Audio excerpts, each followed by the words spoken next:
എല്ലാ കൂട്ടുകാർക്കും smart class PSCയുടെ പുതിയൊരു വീഡിയോയിലേക്ക് സ്വാഗതം. ഇന്ന് നമ്മൾ നോക്കാൻ പോകുന്നത് 2024 നടക്കാൻ പോകുന്ന LDC, LPUP, LGS എക്സാമിന് തയ്യാറെടുക്കുന്നവർക്ക് വേണ്ടി ഭരണഘടനാ നിർമ്മാണ സഭ എന്ന ഭാഗത്തു നിന്നും ചോദിച്ചിട്ടുള്ള പ്രധാനപ്പെട്ട ക്വസ്റ്റ്യൻസ് ആണ്. ഈ ക്ലാസ്സുകൾ നിങ്ങൾക്ക് പ്രയോജനകരമാകുന്നുണ്ടെങ്കിൽ ലൈക്ക് ചെയ്യുക, ഷെയർ ചെയ്യുക, സബ്സ്ക്രൈബ് ചെയ്യുക. നിങ്ങളുടെ അഭിപ്രായങ്ങൾ കമൻറ്റ് ബോക്സിൽ അറിയിക്കുക. ഭരണഘടന എന്ന് പറയുമ്പോൾ നമ്മുടെ ഏതൊരു PSC എക്സാമിനും ഒഴിച്ചുകൂടാനാവാത്തൊരു ഭാഗമാണ്. ഈ ഭരണഘടനയുടെ ഭാഗത്തു നിന്നും ഇതുവരെ ചോദിക്കപ്പെട്ടിട്ടുള്ള കുറച്ച് ക്വസ്റ്റ്യൻസ് ആണ് നമ്മൾ ഇന്നിവിടെ നോക്കാൻ പോകുന്നത്. ഭരണഘടനാ നിർമ്മാണ സഭയിൽ അംഗമായിരുന്ന മലയാളികളുടെ എണ്ണം 17. എല്ലാ ക്വസ്റ്റ്യൻസും വളരെ പ്രധാനപ്പെട്ടതാണ്. എല്ലാ ക്വസ്റ്റ്യൻസും ആവർത്തിച്ച ക്വസ്റ്റ്യൻസ് ആണ്. ഭരണഘടനാ നിർമ്മാണ സഭയിൽ അംഗമായിരുന്ന മലയാളികളുടെ എണ്ണം 17 ആണ്. അതേപോലെ തന്നെ ഭരണഘടന രൂപീകൃതമാകുമ്പോൾ ഭരണഘടനാ നിർമ്മാണ സഭയിൽ ഉണ്ടായിരുന്ന വനിതകളുടെ എണ്ണം എത്രയാണ്? 17 ആണ്. എങ്കിൽ വിഭജനത്തിന് ശേഷം അത് 15 ആയി. ഇന്ത്യക്ക് ഒരു ഭരണഘടനാ നിർമ്മാണ സഭ വേണമെന്ന ആവശ്യം ഒരു പ്രമേയത്തിലൂടെ പാസാക്കപ്പെട്ട കോൺഗ്രസ് സമ്മേളനമാണ് ഫൈസ്പൂർ സമ്മേളനം. ഇന്ത്യക്ക് ഒരു ഭരണഘടനാ നിർമ്മാണ സഭ വേണമെന്ന ആവശ്യം ഒരു പ്രമേയത്തിലൂടെ പാസാക്കപ്പെട്ട കോൺഗ്രസ് സമ്മേളനമാണ് ഫൈസ്പൂർ സമ്മേളനം. ഭരണഘടനാ നിർമ്മാണ സഭ രൂപീകൃതമായത് 1946 ഡിസംബർ 6. ഇതൊക്കെ ഒരുപാട് ആവർത്തിച്ച ക്വസ്റ്റ്യൻ ആണ്. ഭരണഘടനാ നിർമ്മാണ സഭ രൂപീകൃതമായത് 1946 ഡിസംബർ 6-നാണ്. ഭരണഘടനാ നിർമ്മാണ സഭയിലെ ഏറ്റവും അധികം അംഗങ്ങൾ തിരഞ്ഞെടുക്കപ്പെട്ട പ്രവിശ്യയാണ് യുണൈറ്റഡ് പ്രൊവിൻസ്, നമ്മുടെ ഇപ്പോഴത്തെ UP. ഭരണഘടനാ നിർമ്മാണ സഭയിലെ ഏറ്റവും അധികം അംഗങ്ങൾ തിരഞ്ഞെടുക്കപ്പെട്ട പ്രവിശ്യയാണ് യുണൈറ്റഡ് പ്രൊവിൻസ്. ഭരണഘടനാ നിർമ്മാണ സഭയിലെ തിരഞ്ഞെടുക്കപ്പെട്ട അംഗങ്ങളുടെ എണ്ണം 296. ഭരണഘടനാ നിർമ്മാണ സഭയിലെ തിരഞ്ഞെടുക്കപ്പെട്ട അംഗങ്ങളുടെ എണ്ണം 296 ആണ്. പക്ഷേ വിഭജനത്തിന് ശേഷം ഇത് എത്രയായി? 229 ആയി. വിഭജനത്തിന് ശേഷം ഇത് 229 ആയി. ഭരണഘടനാ നിർമ്മാണ സഭയുടെ ചിഹ്നത്തിൽ ആലേഖനം ചെയ്തിരുന്ന ചിത്രങ്ങൾ: ബ്രിട്ടീഷ് ഇന്ത്യയുടെ ഭൂപടവും ആനയും. ഭരണഘടനാ നിർമ്മാണ സഭയുടെ ചിഹ്നത്തിൽ ആലേഖനം ചെയ്തിരുന്ന ചിത്രങ്ങളാണ് ബ്രിട്ടീഷ് ഇന്ത്യയുടെ ഭൂപടവും ആനയും. ഭരണഘടനാ നിർമ്മാണ സഭയുടെ പ്രഥമ സമ്മേളനം നടന്നത് 1946 ഡിസംബർ 9-നാണ്. എന്താണ് ഭരണഘടനാ നിർമ്മാണ സഭയുടെ ആദ്യത്തെ സമ്മേളനം നടന്നത്? 1946 ഡിസംബർ 9. അപ്പോൾ ഭരണഘടനാ നിയമനിർമ്മാണ സഭ രൂപീകൃതമായതെന്നാണ്? അത് 1946 ഡിസംബർ 6-നാണ്. ഭരണഘടനാ നിർമ്മാണ സഭയുടെ പ്രഥമ സമ്മേളനം അല്ലെങ്കിൽ ആദ്യത്തെ സമ്മേളനം നടന്നതെന്നാണ്? അത് 1946 ഡിസംബർ 9-നാണ്. ഭരണഘടനാ നിർമ്മാണ സഭയുടെ പ്രഥമ സമ്മേളനത്തിന്റെ വേദി പാർലമെന്റ് സെൻട്രൽ ഹാൾ ആണ്. ഭരണഘടനാ നിർമ്മാണ സഭയുടെ ആദ്യ സമ്മേളനം നടന്നത് എവിടെ വെച്ചിട്ടാണ്?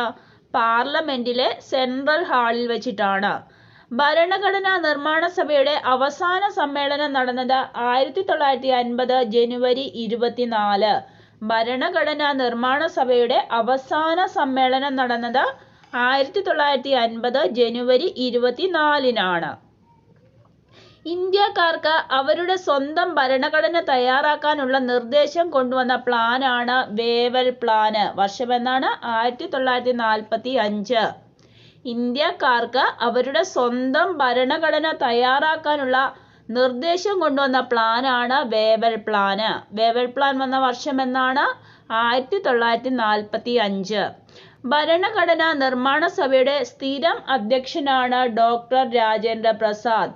ഭരണഘടനാ നിർമ്മാണ സഭയുടെ സ്ഥിരം അധ്യക്ഷനാണ് ഡോക്ടർ രാജേന്ദ്ര പ്രസാദ്. ഇവിടെ സ്ഥിരം അധ്യക്ഷൻ എന്ന് പറയുമ്പോൾ ഒരു താൽക്കാലിക അധ്യക്ഷൻ കൂടി ഉണ്ടായിരുന്നു അല്ലേ? അപ്പോൾ താൽക്കാലിക അധ്യക്ഷൻ ആരായിരുന്നു? അത് സച്ചിദാനന്ദ സിൻഹയായിരുന്നു. താൽക്കാലിക അധ്യക്ഷൻ സച്ചിദാനന്ദ സിൻഹയായിരുന്നു. ഭരണഘടനയുടെ കരട് തയ്യാറാക്കിയത് BN റാവു.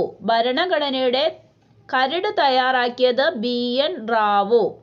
ദേശീയ ഭരണഘടനാ ദിനമായി ആഘോഷിക്കുന്നത് നവംബർ 26. ദേശീയ ഭരണഘടനാ ദിനമായി ആഘോഷിക്കുന്നത് നവംബർ 26. ഭരണഘടന നിലവിൽ വന്ന സമയത്ത് ഉണ്ടായിരുന്ന ആർട്ടിക്കിളുകളുടെ എണ്ണമാണ് 95. ഭരണഘടന നിലവിൽ വന്ന സമയത്ത് ഉണ്ടായിരുന്ന ആർട്ടിക്കിൾ എത്രയാണ്? 95. ഭരണഘടന തയ്യാറാക്കാൻ എടുത്ത സമയം 2 വർഷം 11 മാസം 18 ദിവസം. ഇത് പലയിടത്ത് പലതായിട്ട് കാണാറുണ്ട്. ചിലയിടത്ത് 17 ദിവസമെന്നും കാണാറുണ്ട്. 2 വർഷം 11 മാസം 18 ദിവസമെന്നോ അല്ലെങ്കിൽ 2 വർഷം 11 മാസം 17 ദിവസമെന്നോ കാണാറുണ്ട്. ഭരണഘടനാ നിർമ്മാണ സഭയിലെ തന്റെ അവസാന പ്രസംഗത്തിൽ BR Ambedkar union of Trinity എന്ന് വിശേഷിപ്പിച്ച വാക്കുകളാണ് സ്വാതന്ത്ര്യം, സമത്വം, സാഹോദര്യം എന്നാണ് ഭരണഘടനാ നിർമ്മാണ സഭയിലെ തന്റെ അവസാനത്തെ പ്രസംഗത്തിൽ doctor BR Ambedkar union of Trinity എന്ന് വിശേഷിപ്പിച്ച വാക്കുകളാണ് സ്വാതന്ത്ര്യം, സമത്വം, സാഹോദര്യം. ഭരണഘടനയുടെ കരട് രൂപം സമർപ്പിക്കുന്നതിന് വേണ്ടി രൂപീകരിക്കപ്പെട്ട കമ്മിറ്റിയാണ് ഡ്രാഫ്റ്റിംഗ് കമ്മിറ്റി. ഭരണഘടനയുടെ കരട് രൂപം സമർപ്പിക്കുന്നതിന് വേണ്ടി രൂപീകരിക്കപ്പെട്ട കമ്മിറ്റിയാണ് ഡ്രാഫ്റ്റിംഗ് കമ്മിറ്റി. ഡ്രാഫ്റ്റിംഗ് കമ്മിറ്റി എന്ന് വിശേഷിപ്പിച്ചത് നസ്രുദ്ദീൻ അഹമ്മദ്. ഡ്രാഫ്റ്റിംഗ് കമ്മിറ്റി എന്ന് വിശേഷിപ്പിച്ചത് ആരാണ്? നസ്രുദ്ദീൻ അഹമ്മദ്. പൊതുജനങ്ങളുടെ നിർദ്ദേശങ്ങൾക്കനുസരിച്ച് പരിഷ്കരിച്ച 2ാം ഡ്രാഫ്റ്റ് പ്രസിദ്ധീകരിച്ച വർഷം 1948. പൊതുജനങ്ങളുടെ നിർദ്ദേശങ്ങൾക്കനുസരിച്ച് പരിഷ്കരിച്ച 2ാം ഡ്രാഫ്റ്റ് പ്രസിദ്ധീകരിച്ച വർഷം 1948. ഭരണഘടനാ നിർമ്മാണ സഭയിലെ ഗൂർഖ വിഭാഗത്തിൽ നിന്നുള്ള പ്രതിനിധിയായിരുന്നു ദാംബർ സിംഗ് ഗുരുങ്. ഭരണഘടനാ നിർമ്മാണ സഭയിലെ ഗൂർഖ വിഭാഗത്തിൽ നിന്നുള്ള പ്രതിനിധിയായിരുന്നു ദാംബർ സിംഗ് ഗുരുങ്. ഇന്ത്യൻ ഭരണഘടന എഴുതി തയ്യാറാക്കിയ വ്യക്തിയാണ് പ്രേം ബിഹാരി നരേൻ റൈസുത്. ഇന്ത്യൻ ഭരണഘടന എഴുതി തയ്യാറാക്കിയ വ്യക്തിയാണ് പ്രേം ബിഹാരി നരേൻ റൈസുത്. ഇന്ത്യൻ ഭരണഘടനയുടെ ഹിന്ദി കയ്യെഴുത്തുപ്രതി തയ്യാറാക്കിയത് വസന്ത് കൃഷ്ണൻ. ഇന്ത്യൻ ഭരണഘടനയുടെ ഹിന്ദി കയ്യെഴുത്തുപ്രതി തയ്യാറാക്കിയത് വസന്ത് കൃഷ്ണൻ. ഭരണഘടനാ നിർമ്മാണ സഭയുടെ സെക്രട്ടറി ആയിരുന്നു HVR അയ്യങ്കാർ. ഭരണഘടനാ നിർമ്മാണ സഭയുടെ സെക്രട്ടറി ആയിരുന്നു HVR അയ്യങ്കാർ. ചീഫ് കമ്മീഷണർമാരുടെ പ്രവിശ്യയായ കൂർഗിൽ നിന്നും ഭരണഘടനാ നിർമ്മാണ സഭയിൽ അംഗമായത് CM പൂനാച്ച. ചീഫ് കമ്മീഷണർമാരുടെ പ്രവിശ്യയായ കൂർഗിൽ നിന്നും ഭരണഘടനാ നിർമ്മാണ സഭയിൽ അംഗമായ വ്യക്തിയാണ് CM പൂനാച്ച. ഭരണഘടനാ നിർമ്മാണ സഭ രൂപീകൃതമാകാൻ കാരണമായ ദൗത്യമാണ് ക്യാബിനറ്റ് മിഷൻ. ഭരണഘടനാ നിർമ്മാണ സഭ രൂപീകൃതമാകാൻ കാരണമായ ദൗത്യമാണ് ക്യാബിനറ്റ് മിഷൻ. ഭരണഘടനാ നിർമ്മാണ സഭയുടെ ഉപാധ്യക്ഷന്മാരായിരുന്നു HC മുഖർജി, VT കൃഷ്ണമാചാരി. ആരൊക്കെയാണ്? ഭരണഘടനാ നിർമ്മാണ സഭയുടെ ഉപാധ്യക്ഷന്മാരായിരുന്നു HC മുഖർജി, VT കൃഷ്ണമാചാരി. ഭരണഘടന നിർമ്മിക്കാൻ ഒരു ഭരണഘടനാ നിർമ്മാണ സഭ രൂപീകരിക്കണമെന്ന ആശയം മുന്നോട്ട് വച്ച ഇന്ത്യക്കാരനാണ് MN റോയ്. ഭരണഘടന നിർമ്മിക്കാൻ ഒരു ഭരണഘടനാ നിർമ്മാണ സഭ രൂപീകരിക്കണമെന്ന ആശയം മുന്നോട്ട് വച്ച ഇന്ത്യക്കാരനാണ് MN റോയ്. അതേപോലെ തന്നെ ഭരണഘടനാ നിർമ്മാണ സഭ രൂപീകരിക്കണമെന്ന ആശയം മുന്നോട്ട് വെച്ച രാഷ്ട്രീയ പാർട്ടി ഏതാണെന്ന് ചോദിച്ചാൽ അത് സ്വരാജ് പാർട്ടിയാണ്. വ്യക്തി ആരാണ്? MN റോയ് ആണ്. മുന്നോട്ട് വെച്ച രാഷ്ട്രീയ പാർട്ടി ഏതാണ്? അത് സ്വരാജ് പാർട്ടിയാണ്. ക്യാബിനറ്റ് മിഷൻ ഇന്ത്യയിലെത്തിയ ദിവസം 1946 മാർച്ച് 24. ക്യാബിനറ്റ് മിഷൻ ഇന്ത്യയിലെത്തിയ ദിവസം 1946 മാർച്ച് 24. ക്യാബിനറ്റ് മിഷൻ അംഗങ്ങളുടെ എണ്ണം 3 പേരായിരുന്നു ക്യാബിനറ്റ് മിഷനിലുള്ളത്. ആരൊക്കെയായിരുന്നു? Pethick Lawrence, Stafford Cripps, AV Alexander. ഇത് എപ്പോഴും ചോദിക്കാറുണ്ട്. ഒന്നിൽ അംഗങ്ങൾ ആരൊക്കെയാണെന്നോ അല്ലെങ്കിൽ കൂട്ടത്തിൽ ചേരാത്തത് ഏതാണെന്നൊക്കെയോ എപ്പോഴും ചോദിക്കാറുണ്ട്. അപ്പോൾ ക്യാബിനറ്റ് മിഷൻ അംഗങ്ങളുടെ എണ്ണം എത്രയായിരുന്നു? 3 പേരായിരുന്നു. ആരൊക്കെയായിരുന്നു? Pethick Lawrence, Stafford Cripps, A.V. Alexander. Cabinet മിഷന്റെ ചെയർമാനായിരുന്നു പെദ്രിക് ലോറൻസ്. ക്യാബിനറ്റ് മിഷന്റെ ചെയർമാനായിരുന്നു പെദ്രിക് ലോറൻസ്. ക്യാബിനറ്റ് മിഷനെ അയച്ച ബ്രിട്ടീഷ് പ്രധാനമന്ത്രിയാണ് ക്ലെമന്റ് ആറ്റ്ലി. ക്യാബിനറ്റ് മിഷനെ ഇന്ത്യയിലേക്ക് അയച്ച ബ്രിട്ടീഷ് പ്രധാനമന്ത്രിയാണ് ക്ലെമന്റ് ആറ്റ്ലി. ഭരണഘടനാ നിർമ്മാണ സഭയിലെ അംഗങ്ങളുടെ എണ്ണം എത്രയാണ്? 389 എന്നാൽ വിഭജനത്തിന് ശേഷം പാകിസ്ഥാൻ വിഭജിച്ചതിന് ശേഷം ആകെ അംഗങ്ങൾ എത്രയാണ്? 299. അപ്പോൾ ഭരണഘടനാ നിർമ്മാണ സഭയിലെ ആകെ അംഗങ്ങളുടെ എണ്ണം 389 എന്നാൽ ഇന്ത്യ പാകിസ്ഥാൻ വിഭജനത്തിന് ശേഷം അംഗസംഖ്യ എത്രയായി? 299. ഭരണഘടനാ നിർമ്മാണ സഭയിലെ വനിതകളുടെ എണ്ണം 17. ഭരണഘടനാ നിർമ്മാണ സഭയിലെ മലയാളികളുടെ എണ്ണം 17. അപ്പോൾ ഭരണഘടനാ നിർമ്മാണ സഭയിലെ വനിതകളുടെ എണ്ണവും 17, മലയാളികളുടെ എണ്ണവും എത്രയാണ്? 17 തന്നെയാണ്. അതപ്പോൾ അങ്ങനെ ഓർത്തിരിക്കാൻ. ആകെ മലയാളികളുടെ എണ്ണം എത്രയാണ്? 17. ആകെ വനിതകളുടെ എണ്ണം എത്രയാണ്? അതും 17. ഭരണഘടനാ നിർമ്മാണ സഭയിൽ തിരുവിതാംകൂർ പ്രതിനിധികളുടെ എണ്ണം 6. ഭരണഘടനാ നിർമ്മാണ സഭയിൽ തിരുവിതാംകൂർ പ്രതിനിധികളുടെ എണ്ണം 6. ഭരണഘടനാ നിർമ്മാണ സഭയിൽ കൊച്ചിൻ പ്രതിനിധികളുടെ എണ്ണം 1. അതായത് ഭരണഘടനാ നിർമ്മാണ സഭയിൽ കൊച്ചിയെ പ്രതിനിധീകരിച്ചെത്തിയത് ആരാണ്? ഒരാളാണ്. അതാരാണ്? പനമ്പള്ളി ഗോവിന്ദമേനോനാണ്. പക്ഷെ തിരുവിതാംകൂറിൽ നിന്ന് എത്ര പേരുണ്ടായിരുന്നു? 6 പേരുണ്ടായിരുന്നു. ഭരണഘടനാ നിർമ്മാണ സഭയിൽ മലബാറിൽ നിന്നുള്ള പ്രതിനിധികളുടെ എണ്ണം എത്രയാണ്? 9. അപ്പോൾ ഒന്നുകൂടി നോക്കാം. ഭരണഘടനാ നിർമ്മാണ സഭയിൽ തിരുവിതാംകൂറിൽ നിന്നുള്ള പ്രതിനിധികൾ എത്രയാണ്? 6 പേരാണ്. ഇതാരൊക്കെയാണെന്ന് നമുക്ക് നോക്കാം. പട്ടം താണുപിള്ള, R. ശങ്കർ, K.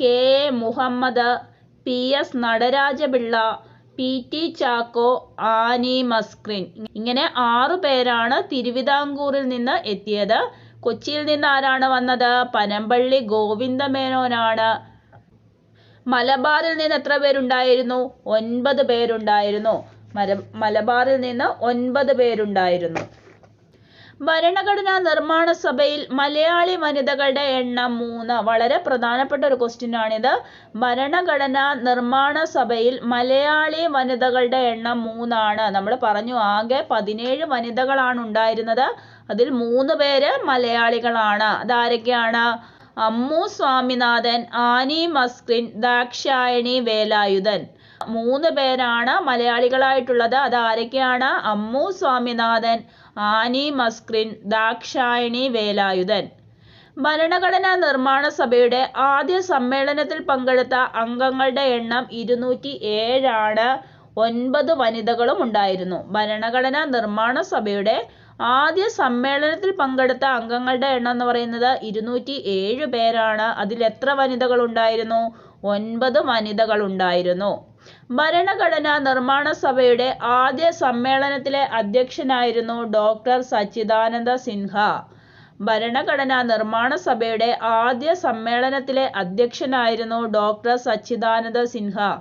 അപ്പോൾ ഭരണഘടനാ നിർമ്മാണ സഭയുടെ താൽക്കാലിക അധ്യക്ഷൻ ആരാണെന്ന് ചോദിച്ചാൽ അതാരാണ്? ഡോക്ടർ സച്ചിദാനന്ദ സിൻഹയാണ്. സ്ഥിരം അധ്യക്ഷൻ ആരാണ്? അല്ലെങ്കിൽ തിരഞ്ഞെടുക്കപ്പെട്ട അധ്യക്ഷൻ ആരാണ്?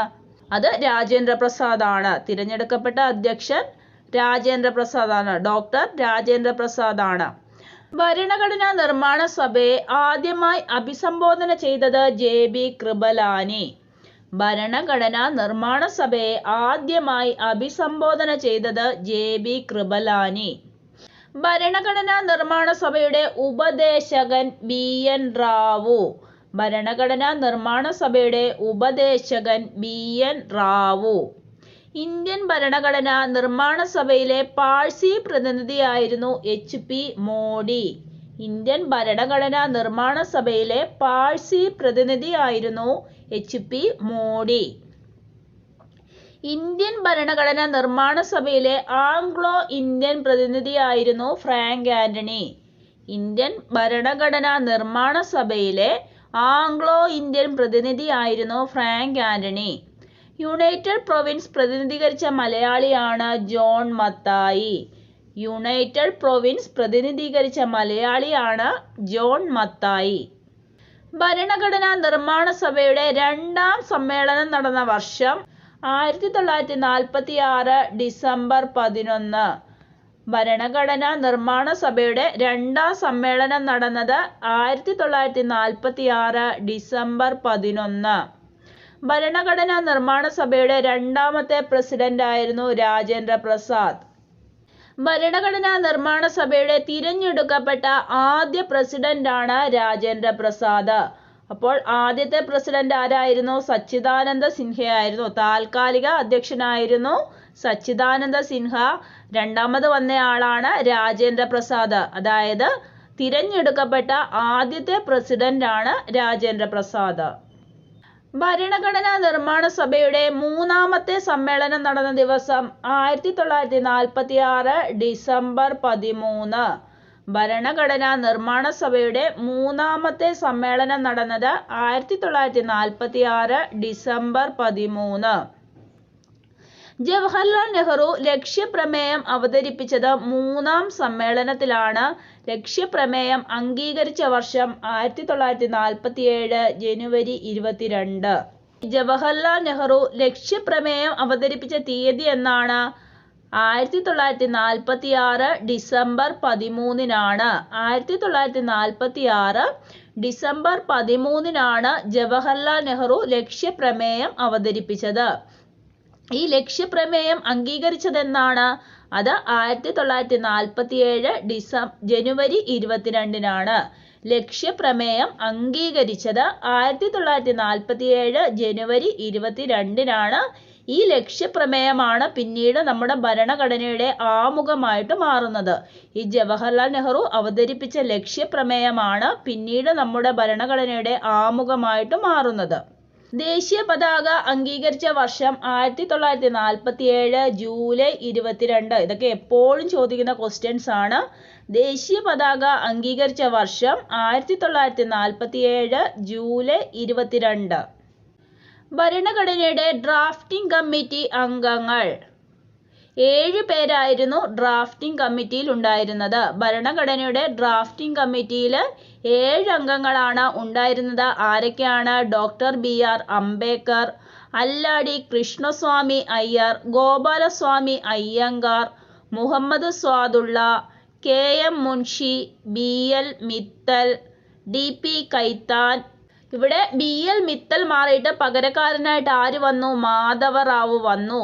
മിത്തൽ മാറി മാധവറാവു വന്നു. അതേപോലെ കൈത്താൻ മാറി TT കൃഷ്ണമാചാരി വന്നു. അപ്പോൾ ഡ്രാഫ്റ്റിംഗ് കമ്മിറ്റിയിലെ 7 അംഗങ്ങളാണ് ഉണ്ടായിരുന്നത്. ഇവിടെ BL മിത്തൽ മാറി മാധവറാവു വന്നു. മിത്തൽ മാറി മാധവറാവു വന്നു. അതേപോലെ കൈത്താൻ മാറി TT കൃഷ്ണമാചാരി വന്നു. കൈത്താൻ മാറി കൃഷ്ണമാചാരി വന്നു. ഭരണഘടനാ ഡ്രാഫ്റ്റിംഗ് കമ്മിറ്റി ചെയർമാനായിരുന്നു BR അംബേദ്കർ. ഭരണഘടനാ ഡ്രാഫ്റ്റിംഗ് കമ്മിറ്റി ചെയർമാനായിരുന്നു BR അംബേദ്കർ എന്നാണ് 1947 ഓഗസ്റ്റ് 29. ഇന്ത്യൻ ഭരണഘടന അംഗീകരിച്ച വർഷമാണ് 1949 നവംബർ 26. ഒരുപാട് ആവർത്തിക്കുന്ന ഒരു ക്വസ്റ്റ്യൻ ആണ്. ഇന്ത്യൻ ഭരണഘടന അംഗീകരിച്ച വർഷമാണ് 1949 നവംബർ 26. നവംബർ 26 ദേശീയ ഭരണഘടനാ ദിനമായി ആചരിക്കാൻ തുടങ്ങിയത് ഏത് വർഷം മുതലാണ്? 2015. 2015 മുതലാണ് നവംബർ 26 ദേശീയ ഭരണഘടനാ ദിനമായി ആചരിക്കാൻ തുടങ്ങിയത്.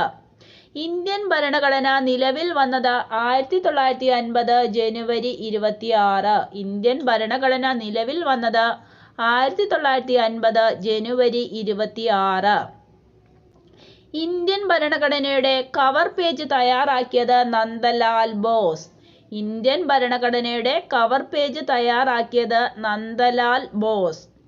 ഇന്ത്യൻ ഭരണഘടനയുടെ ആമുഖം തയ്യാറാക്കിയത് നെഹ്റു. ഇന്ത്യൻ ഭരണഘടനയുടെ ആമുഖം തയ്യാറാക്കിയത് ജവഹർലാൽ നെഹ്റു ആണ്.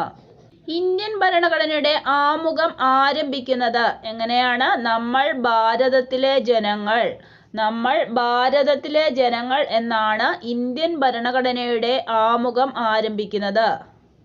അതായത് നമ്മൾ ഭാരതത്തിലെ ജനങ്ങൾ ഇന്ത്യയെ ഒരു പരമാധികാര സ്ഥിതി സമത്വ മതനിരപേക്ഷ ജനാധിപത്യ റിപ്പബ്ലിക്കായി സംവിധാനം ചെയ്യുന്നതിനും ഇന്ത്യയിലെ എല്ലാ പൗരന്മാർക്കും എന്ന രീതിയിലാണ് നമ്മുടെ ഇന്ത്യൻ ഭരണഘടനയുടെ ആമുഖം ആരംഭിക്കുന്നത്.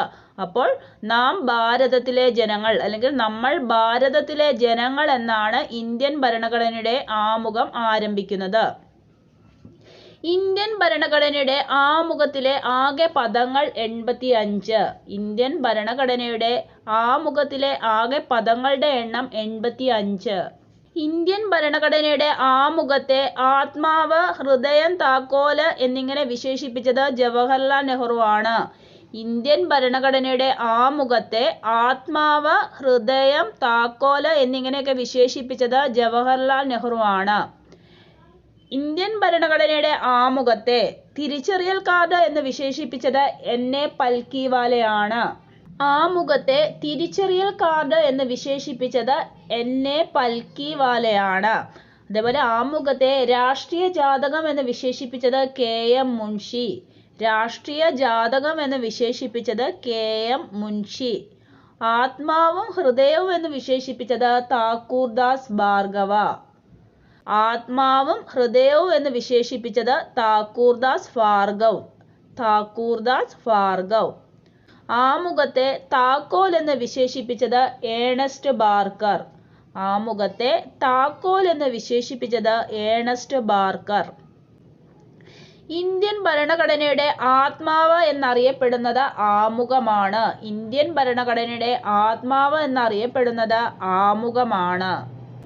ഒരു രാജ്യത്ത് ഭരണ സംവിധാനം ഇല്ലാതെ വരുന്ന അരക്ഷിതാവസ്ഥയാണ് അനാർക്കി. ഒരു രാജ്യത്ത് ഭരണ സംവിധാനം ഇല്ലാതെ വരുന്ന അരക്ഷിതാവസ്ഥയാണ് അനാർക്കി. ഒരു രാജ്യത്ത് ഭരണ സംവിധാനം ഒരാളുടെ മാത്രം നിയന്ത്രണത്തിലാകുന്ന അവസ്ഥയാണ് ഓട്ടോക്രസി. ഒരു രാജ്യത്ത് ഭരണ സംവിധാനം ഒരാളുടെ മാത്രം നിയന്ത്രണത്തിലാകുന്ന അവസ്ഥയാണ് ഓട്ടോക്രസി. ഭരണ സംവിധാനം ഉദ്യോഗസ്ഥരാൽ നടത്തപ്പെടുന്ന അവസ്ഥയാണ് ബ്യൂറോക്രസി. ഭരണ സംവിധാനം ഉദ്യോഗസ്ഥരാൽ നടത്തപ്പെടുന്ന അവസ്ഥയാണ് ബ്യൂറോക്രസി. ഭരണ സംവിധാനം ഒരു സ്ത്രീയാലോ സ്ത്രീകളാലോ നടത്തപ്പെടുന്ന അവസ്ഥയാണ് ഗൈനാർക്കി. ഭരണ സംവിധാനം ഒരു സ്ത്രീയാലോ സ്ത്രീകളാലോ നടത്തപ്പെടുന്ന അവസ്ഥയാണ് ഗൈനാർക്കി. ഭരണ സംവിധാനം രാജാവിനാൽ നടത്തപ്പെടുന്ന അവസ്ഥയാണ് മൊണാർക്കി. ഇനി ഭരണം നടത്തുന്നത് രാജാവാണെങ്കിൽ എങ്ങനെ പറയും? മൊണാർക്കി എന്ന് പറയും. ഭരണം നടത്തുന്നത് രാജാവാണെങ്കിൽ അതിനെ മൊണാർക്കി എന്ന് പറയുന്നു. ഭരണ സംവിധാനം ഒരു കൂട്ടം ആളുകളാൽ നടത്തപ്പെടുന്ന അവസ്ഥയാണെങ്കിൽ അതിനെ ഒലിഗാർക്കി എന്ന് പറയുന്നു. ഇനി ഭരണ സംവിധാനം നടത്തുന്നത് ഒരു കൂട്ടം ആളുകൾ ചേർന്നിട്ടാണെങ്കിൽ, ഒരു കൂട്ടം ആളുകൾ ചേർന്ന് ഭരണം നടത്തുന്നതിനെ എന്തെന്ന് പറയുന്നു? ഒലിഗാർക്കി എന്ന് പറയപ്പെടുന്നു. ഭരണ സംവിധാനം സമ്പന്നരാൽ നടത്തപ്പെടുന്ന അവസ്ഥയാണ് പ്ലൂട്ടോക്രസി. അപ്പോൾ സമ്പന്നരാൽ, ഒരു ഭരണ സംവിധാനം സമ്പന്നരാൽ നടത്തപ്പെടുന്ന അവസ്ഥയ്ക്ക് എന്തെന്ന് പറയുന്നത്? പ്ലൂട്ടോക്രസി എന്ന് പറയുന്നു. ഇനി ഭരണ സംവിധാനം ജനങ്ങളാൽ തിരഞ്ഞെടുക്കപ്പെട്ട ജനപ്രതിനിധികളാൽ നടത്തപ്പെടുന്ന അവസ്ഥയാണ് ഡെമോക്രസി. ഇതാണ് നമ്മളുടെ നാട്ടിലൊക്കെ നടക്കുന്നത് പോലെ ഭരണ സംവിധാനം ജനങ്ങളാൽ തിരഞ്ഞെടുക്കപ്പെട്ട ജനപ്രതിനിധികളാൽ നടത്തപ്പെടുന്ന അവസ്ഥയ്ക്ക് എന്തെന്ന് പറയുന്നത്? ഡെമോക്രസി എന്ന് പറയുന്നത്. ലോകത്തിലെ ആദ്യ ജനാധിപത്യ രാജ്യമാണ് ഗ്രീസ്. ഒരുപാട് ആവർത്തിച്ച ക്വസ്റ്റ്യൻ ആണ്. ലോകത്തിലെ ആദ്യ ജനാധിപത്യ രാജ്യമാണ് ഗ്രീസ്. ഭരണഘടന എന്ന ആശയം നിലവിൽ വന്ന രാജ്യം അമേരിക്ക. ഭരണഘടന എന്ന ആശയം നിലവിൽ വന്ന രാജ്യം അമേരിക്ക. ഇപ്പോഴും നിലനിൽക്കുന്ന ലോകത്തിലെ ഏറ്റവും പഴയ ജനാധിപത്യ ഭരണഘടനയാണ് ബ്രിട്ടൻ. ഇപ്പോഴും നിലനിൽക്കുന്ന ലോകത്തിലെ ഏറ്റവും പഴയ ജനാധിപത്യ ഭരണഘടനയാണ് ബ്രിട്ടൻ. ലോകത്തിലെ ആദ്യത്തെ ലിഖിത ഭരണഘടന അമേരിക്കയുടെ ഭരണഘടനയാണ്. ലോകത്തിലെ ആദ്യത്തെ ലിഖിത ഭരണഘടന എന്ന് പറയുന്നത് അമേരിക്കയുടെ ഭരണഘടനയാണ്. ലോകത്തിലെ ഏറ്റവും ചെറിയ ഭരണഘടന ഏതാണെന്ന് ചോദിച്ചാലും അതും ഏത് തന്നെയാണ്? അമേരിക്ക തന്നെയാണ്. ലോകത്തിലെ ഏറ്റവും ചെറിയ ഭരണഘടനയും ആരുടേത് തന്നെയാണ്? അമേരിക്കയുടേത് തന്നെയാണ്. എങ്കിൽ ലോകത്തിലെ ഏറ്റവും വലിയ എഴുതപ്പെട്ട ഭരണഘടന ഏതാണ്? അത് ഇന്ത്യയുടെ ഭരണഘടനയാണ്. ലോകത്തിലെ ഏറ്റവും വലിയ ലിഖിത ഭരണഘടന, ലോകത്തിലെ ഏറ്റവും വലിയ എഴുതപ്പെട്ട ഭരണഘടന ആരുടേതാണ്? അത് ഇന്ത്യയുടെ ഭരണഘടനയാണ്. ഹോം ഓഫ് ഡയറക്റ്റ് ഡെമോക്രസി, പ്രത്യക്ഷ ജനാധിപത്യത്തിന്റെ ആലയം എന്നറിയപ്പെടുന്ന രാജ്യമാണ് സ്വിറ്റ്സർലൻഡ്. എന്താണ്? ഹോം ഓഫ് ഡയറക്റ്റ് ഡെമോക്രസി അല്ലെങ്കിൽ പ്രത്യക്ഷ ജനാധിപത്യത്തിന്റെ ആലയം എന്നറിയപ്പെടുന്ന രാജ്യമാണ് സ്വിറ്റ്സർലൻഡ്. പാർലമെന്റുകളുടെ അമ്മ എന്നറിയപ്പെടുന്നത് ഏതു രാജ്യത്തിന്റെ പാർലമെന്റ് ആണ്? എപ്പോഴും ചോദിക്കാറുണ്ട്. പാർലമെന്റുകളുടെ മാതാവ് എന്നറിയപ്പെടുന്നത് ഏതു രാജ്യത്തിന്റെ പാർലമെന്റ് ആണ്? അത് ബ്രിട്ടന്റെ പാർലമെന്റ് ആണ്. ജനാധിപത്യത്തിന്റെ കളിത്തൊട്ടിൽ എന്നറിയപ്പെടുന്ന രാജ്യമാണ് ഗ്രീസ്. ജനാധിപത്യത്തിന്റെ കളിത്തൊട്ടിൽ എന്നറിയപ്പെടുന്ന രാജ്യമാണ് ഗ്രീസ്. Thank you.